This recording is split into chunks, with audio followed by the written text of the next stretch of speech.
m'appelle Jocelyn Ecolivet, je suis formateur au CFPPA du Robillard en économie, gestion, droit rural depuis presque 30 ans. Et je suis coordonnateur de la formation BPREA. Je suis également conseiller compétences dans les stages installation avec la Chambre d'agriculture.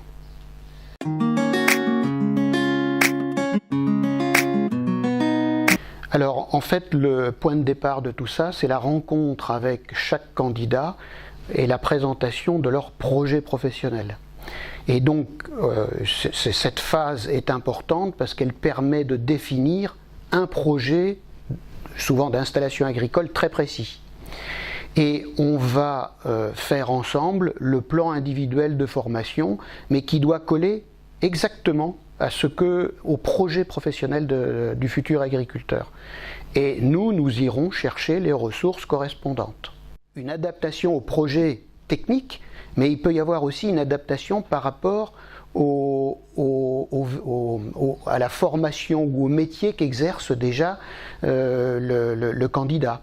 Si le candidat a fait des études d'économie par exemple, de gestion, on peut aussi raccourcir son parcours. Il passera quand même des épreuves d'examen, mais on peut raccourcir également son parcours. On met en œuvre des modalités variées parce que les candidats ont des contraintes. Ils peuvent avoir des contraintes d'ordre familial. Une femme va avoir des enfants en bas âge, par exemple. Ils ont des contraintes surtout professionnelles. Tous les candidats ne sont pas forcément disponibles pour la formation. On a de plus en plus de candidats qui sont hors temps de travail, c'est-à-dire qui travaillent tout en faisant la formation, et on doit absolument s'adapter à ces contraintes-là. C'est indispensable pour nous. Alors on s'adapte notamment par le choix de la formation à distance, donc la FOAD, par rapport à une formation plus présentielle.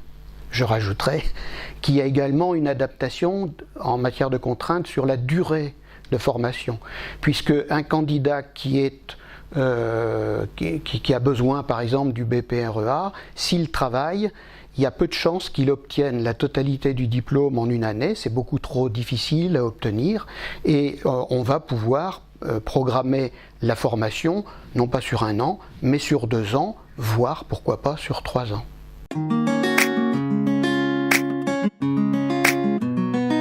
Les modalités utilisées au Robillard sont de divers ordres. D'abord, il y a le cours présentiel qui reste utilisé, bien sûr. Ensuite, il y a la plateforme de formation que les stagiaires peuvent utiliser de chez eux, donc à domicile. Également, ils peuvent l'utiliser de l'entreprise.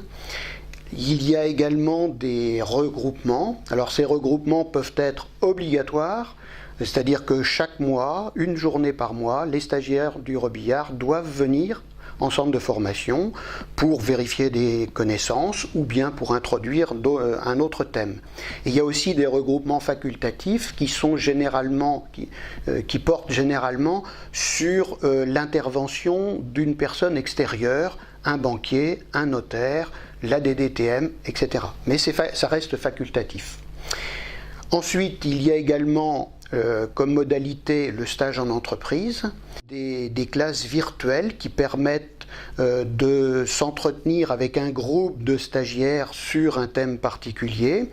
Il y a aussi de l'assistance personnalisée. Alors on le fait chaque semaine et ça porte surtout sur le projet d'installation, c'est-à-dire que chaque stagiaire est certain de me trouver une demi-journée par semaine à sa disposition pour son projet très personnel. Toutes ces possibilités, toutes ces formules permettent effectivement de correspondre à la multimodalité que l'on propose chez nous.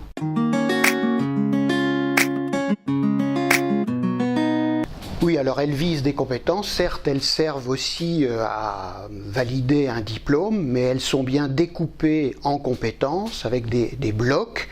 Et l'avantage de ces compétences, c'est qu'elles peuvent être réutilisées dans pour des formations plus courtes.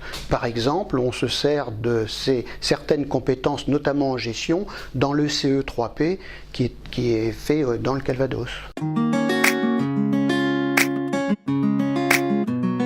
Le formateur de CFPPA est avant tout un accompagnateur, c'est-à-dire que c'est un organisateur de formation. Il doit fabriquer un parcours de formation pour chacun. Et plus qu'un apport de connaissances, un apport de savoir ou de savoir-faire, il est avant tout l'organisateur d'une formation. Il organise et il accompagne dans le cadre des regroupements, il accompagne également dans tout le suivi sur la plateforme, il accompagne aussi dans les rendez-vous personnalisés et il accompagne également dans les classes virtuelles puisqu'il est en lien direct avec des stagiaires qui sont chez eux ou dans leur entreprise.